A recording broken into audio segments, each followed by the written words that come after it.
Hi, my name is Ross Githens. I'm a counselor here at Clint Davis Counseling Center, and today I was going to help provide some resources following the message on lust and greed.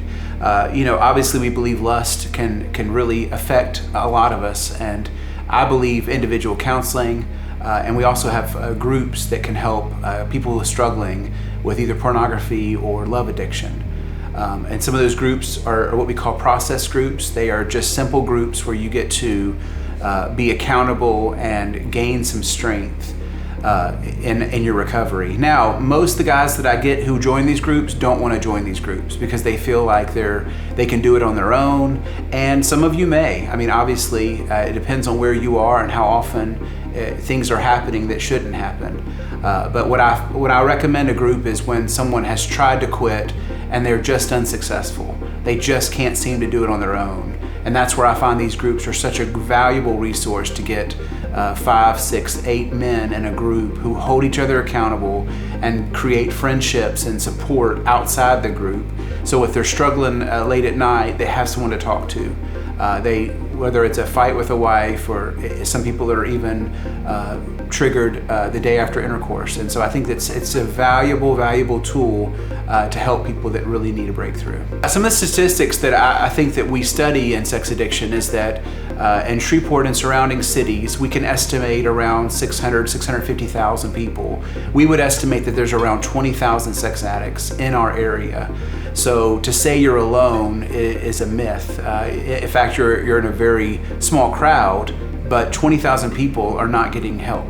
I think what's happened in the South is we're not talking about it. People are not getting help because there is such a stigma to putting the word sex and addiction together, because you're viewed as a molester, as an offender, as this predator, when in fact most of it is an appetite that's gone wild, that is unsustainable, considering that the average couple has relations once a week.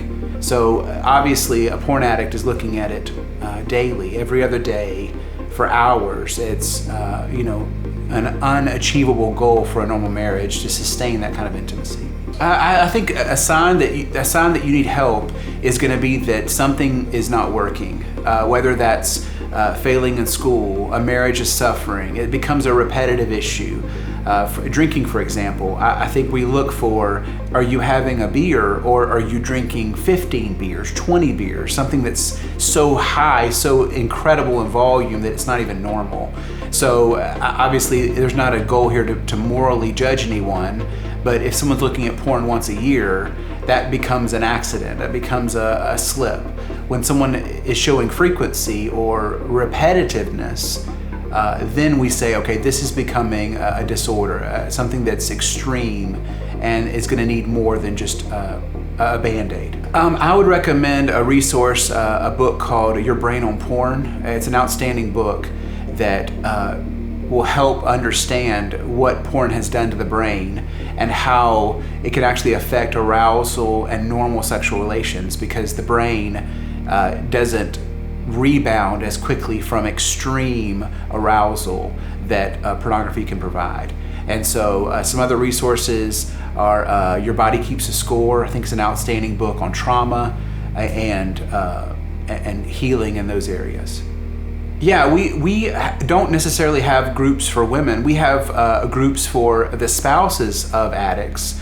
But there are women who struggle with sex addiction as well. We typically find they are love addicts. They are looking for the rush, the honeymoon, the infatuation, the highs and lows, but there is absolutely recovery for there. So I don't think anyone should have an excuse not to get help, whether that start with individual and lead to some group.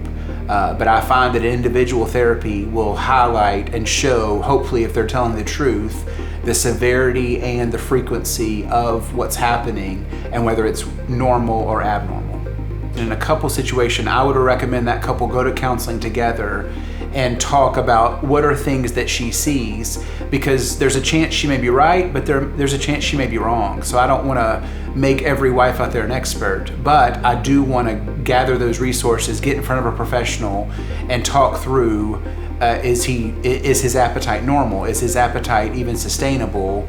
and what are the reasons that she thinks he has a problem. Clint Davis is obviously the owner of Clint Davis Counseling, and he has, I think, done a great job. We have about 25 therapists, and we work as a team. A lot of us are, been doing this for 15 years like me, and we have therapists that are newer, but we have plenty of resources, plenty of people, male and female, that can help an individual kind of get to some freedom, get to some breakthroughs, find out what's going on and how to help and get them moving down the road. Because the goal here is not for therapy for life. The goal is to help someone, get them on their feet, and then have someone down the road if they need to come back.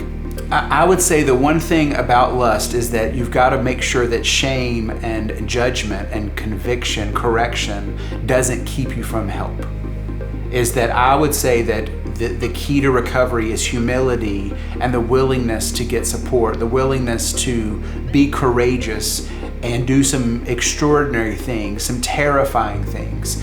Because I respect the men who are willing to attend these groups and willing to raise men, not addicted to porn, but they raise men and they teach them as they've learned themselves. This is how I battle my lust. This is how I protect my marriage. These are things that we have decided are in bounds and out of bounds. And I think that is something I see repetitively in therapy, is that men are so ashamed, women are so broken because the shame, the conviction, the condemnation, especially in the South, the secrecy makes the temptation, makes the sin even worse. And I think confession leads to healing. And so if I'm going to confess one to another, as the book of James says, I've got to be willing to be honest and get the help that I need to be the man, to be the woman that God has called us to be.